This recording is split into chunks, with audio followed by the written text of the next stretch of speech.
Welcome back. You're still watching Wake Up Nigeria, and right about now, it's time for a very interesting conversation. Of course, I have with me right now certified mental health counselor with a specialization in relationship and marriage counseling. And of course, we've had him here once and again, and his name is Olaiwola Abiola. He definitely will be discussing with us today something very interesting, okay? And welcome, first of all, to Wake Up Nigeria.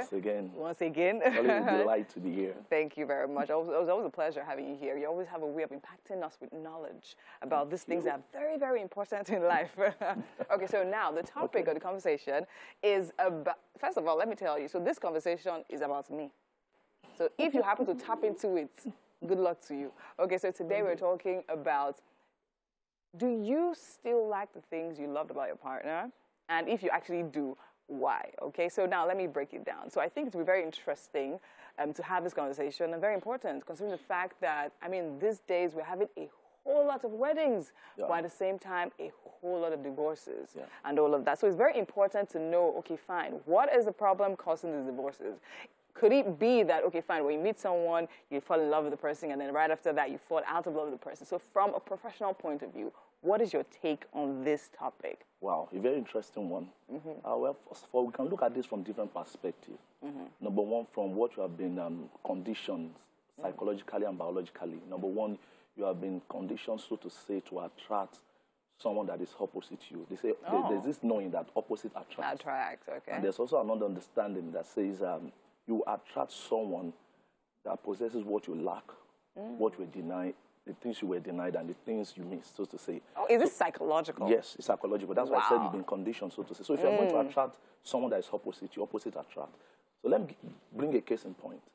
Maybe I'm a very quiet person, shy, I don't like all this attention, but you're attracted to a lady that is a kind of all eyes on me, life of the party, and you are just blown away by the way she conducts herself, the way she attracts attention from everybody. But you are not that kind of person. But lo and behold, now you are married. Yes. Now you are in the social function. Yes. And you are looking at her. You are just everywhere.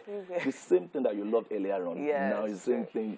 It's like now you are married and this is putting you off, so to say. Yeah. So that's a particular dimension to it. But we also need to understand this, that it's not commitment if it's convenient. These days, sometimes the tolerance level of people is so low. Very low, and that is the reason why you need to go beyond what you feel. Because what you feel is fleeting. After getting married, the realities of life come to the table. Very true. That's why you want to settle for things before getting married that are more important, things that are more, how do I put it, that go down to the very core. Okay, so now could you give us examples of those things? Okay, for example, there's nothing bad in having a very good look. You're a very good-looking person. Oh, but if that's all the guy coming to your life is after, then the person may be in for a lot of surprises, because very soon you're going to be staying together. You're going to wake up in the morning. You're going to see your face without the makeups and every other thing. Are you getting me now? So it needs to look beyond the physical. You need to look, okay, what are the things that matter to this person? What is your core? Those are values align with mine. Now, when you look at things at that level, even when you get to a point, maybe when you're pregnant and you are not as beautiful as you are now, due to hormonal issues and things like that, he will still love you because he's looking at things deeper, things more important than just the physical, the ephemeral. But these days, sometimes people are more into what the partner has got to offer physically, not who they are. And in the school of marital success, who you are is superior to what you have.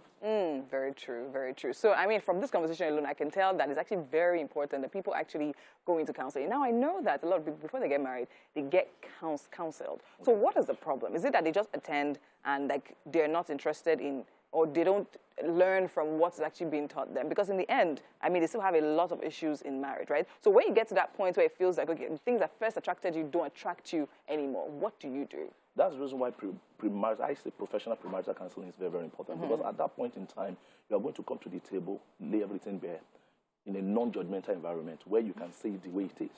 You want to tell him, these are the things, these are my expectations, and these are the things I expect from you also. These are my deal breakers. You know, going through a thorough professional premarital counseling will enable you to able to establish those realities. So by the time you are getting married, you already know what you are in for. But the reason why we have a lot of issues today is that most of the time people don't really go for professional premarital counseling. I understand a great deal of work religious centers are doing beautiful. But from our experience, also being a leader in the church also, I've come to realize that most of the time we do not do a thorough job.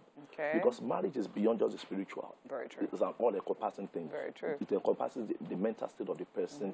It encompasses the spiritual state of the person, also the physical state of the person. So most of the time, counselors at that level may not have the necessary skill or wherewithal to be able to address those salient issues. For example, issues of your child with childhood trauma that the lady or the guy is yet to resolve. Very true. A church counselor may not be able to resolve that, and that can be a major issue going forward in the marriage. Very true. But if you allow yourself to go through the normal process of professional premarital counseling, all those issues definitely must have been looked into one after the other. Okay, great. So now where you find yourself at the point where you realize, okay, fine, you're actually now getting probably irritated by your partner, things you used to love and all of that, but now you're actually in there and probably married by now. So are there any practical steps that can be taken to actually just get yourself to that point where you actually enjoy those things again? The marriage is made up of different seasons. What they call the honeymoon season and the reality season.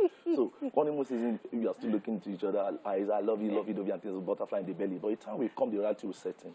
Yeah, that's when you will now get to understand that marriage is about commitment. It's not about what I feel. So each time there's an issue of irritation and things like that, definitely there are underlying issues. You probably want to have open, honest conversation. And if you can't resolve it, better seek for a professional counselor to be able to help you bring clarity to the table and bring a lot of perspective about the matter. I believe those issues can be resolved, especially, but unfortunately, most of the time it has been discovered that couples don't go for counseling, especially professional counseling, until after an average of 6 years. Their relationship, even those that, and most people that don't even get to stay that long in marriage, eventually you can imagine those that stay longer don't go until after 6 years averagely. So that's the reason why a lot of people have issues. So go for post-marital counseling now that you are married to address all those underlying issues. All those underlying. So when you actually notice you're at that point, right, where there's friction and all of that, so the best thing to do is actually go for counseling. So this kind of counseling, is there any duration or particular time allotted to it? It depends on the issue you're bringing to the table. But basically, from my own practice, from my own experience, what I normally do is that I recommend minimum of 3 sessions.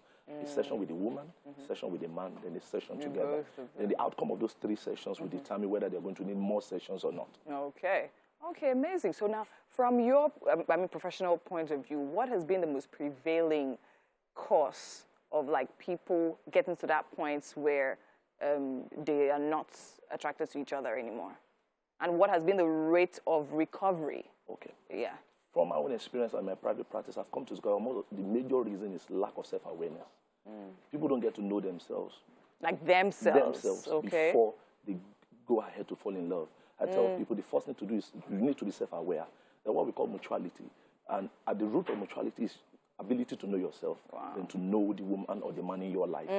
Knowing yourself will determine and inform the kind of person you allow into that space. But when people don't know themselves, they go for whatever comes their way. So most importantly is knowing themselves. But going for counseling is just like cancer. Presenting on time will save your life. Definitely. So also with counseling. So presenting on time, you have a very good chance of having recovery. Amazing. Of course, you're right here. So if you actually feel you're at that point, make sure you definitely reach out to him, and he'll definitely help you go through and take you right back to where you want to be in your marriage or relationship.